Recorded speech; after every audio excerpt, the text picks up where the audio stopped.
नमस्कार जय जगन्नाथ। आपण मैंने घरे तो पिजुली गछ निश्चय थी।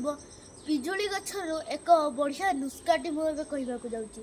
आपण घरे तो वृद्ध लोक बहुत थे, तो गुड़ आ गंठी बिंधा हो, तेणु बिंधा कमेवाई मुझे गोटे नुस्का कहबी। आपण घर जो पिजुली गछ अच्छी, पिजुली गछर पत्र को नहीं 1 लिटर पानी गरम करेंगे एवं से 4-5टा पिजुली पत्र पकई ताकू फुटेबे किछि समय। तापर से गुजराती गुंड, लवंग गुंड एवं मिठा गाठ पकई देबे एवं ताकू फुटेई छाणी पीबे। आकु मासे जाए पीबे। तापर आपणकर गुड़ गंठी बिंधा कम हो।